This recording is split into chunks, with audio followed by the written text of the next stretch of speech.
Hi Leute und willkommen zu einem neuen Teil zu Creatures of the Deep. In diesem Video zeige ich euch alle Änderungen, die ins Spiel gekommen sind mit dem Update 2.77. Wie ihr vielleicht schon auf dem Titelbild erkannt habt, wird es in diesem Video um das Aquarium gehen. Hier haben wir nämlich jetzt die Möglichkeit, das Aquarium aufzuhübschen. Aber bevor wir mit dem Aquarium weitermachen, gab es noch eine kleine Änderung auf unserer Heimatinsel und zwar zum Thema Lager. So wie ihr es hier gerade im Video seht, so sah unser Lager nämlich vor dem Update 2.77 aus. Hier haben wir die grüne Pflanze immer hinter der Insel fangen können und das Design war so von dem Lager gestaltet, dass wir nur von vorne an das Lager dran gekommen sind. Nach dem Update sieht unser Lager so aus. Jetzt haben wir die Möglichkeit, von 3 Bereichen an unser Lager zu kommen, und zwar einmal von links über die Brücke, wir können rechts hochlaufen und wie gewohnt von vorne. Die grüne Pflanze finden wir wie gewohnt an der gleichen Position. Sie ist nur ein bisschen weiter runtergerutscht. Aber ja, so hat sich unser Lager verändert. Jetzt aber zurück zum Aquarium. Die Änderungen beim Aquarium betreffen unseren Tank. Zusätzlich ist hier eine Tür hinzugekommen, wo wir aber noch keine Funktion haben. Bei dem Tank hingegen können wir jetzt Sachen einfügen. Für die allererste Aufgabe benötigen wir 10 mal Seeschilf. Den können wir hier links neben der Insel in Australien finden. Und zwar hier direkt bei dem Seeschilf, was wir hier schon direkt im Wasser erkennen. Hier werfen wir einfach unsere Müllangelrute aus und holen sie langsam ein.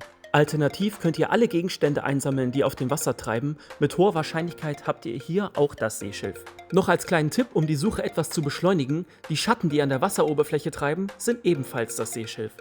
Sobald wir die 10 mal Seeschilf eingesammelt haben, können wir zurück zum Aquarium und diese im Tank einfügen. Damit haben wir auch schon die erste Aufgabe erledigt und können uns erfreuen an dem neuen Design.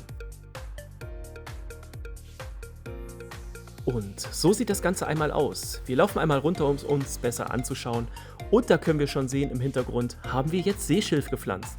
Und es geht direkt weiter mit der zweiten Aufgabe. Hier laufen wir wie gewohnt einfach hoch zum Tank und schauen uns an, was wir benötigen. Und als nächste Aufgabe warten auf uns 20 mal das Seegras. Das Seegras könnt ihr am einfachsten direkt links neben der Insel finden, in der Lagune. Hier werfen wir unsere Müllangelrute aus und holen sie einfach ein. Wundert euch nicht, wenn ihr ab und zu das Seetangblatt an der Angel habt, das ist hier auch sehr präsent. Es ist aber durchaus die beste Methode, hier das Seegras zu fangen. Alternativ könnt ihr natürlich oben links an der großen Müllfläche angeln, weil da habt ihr auch eine hohe Wahrscheinlichkeit, das Seegras aus dem Wasser zu ziehen. Aber unten in der Lagune ist es einfach einfacher. Wir sind zurück im Aquarium, um hier die 20 mal Seegras einzufügen, um zu schauen, wie sich unser Wassertank ändert. Und abschicken.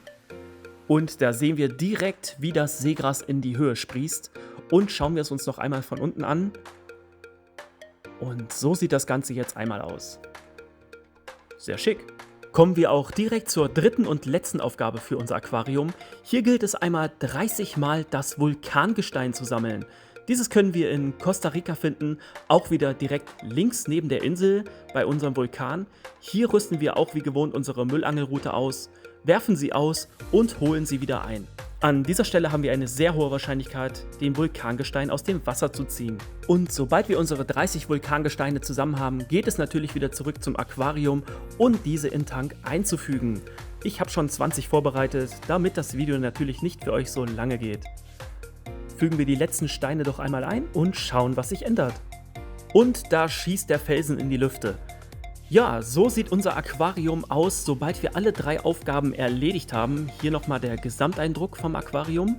Sieht auf jeden Fall sehr stimmig aus und eine tolle neue Funktion, die mit dem letzten Update ins Spiel implementiert wurde.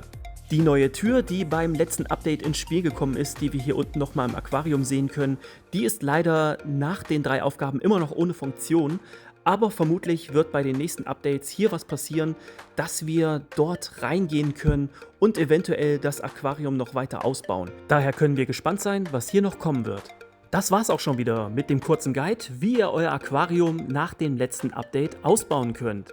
Ich hoffe, euch hat das Video gefallen und wir sehen uns im nächsten Teil wieder. Bis dahin, Leute, euer Delrox. Ciao, ciao.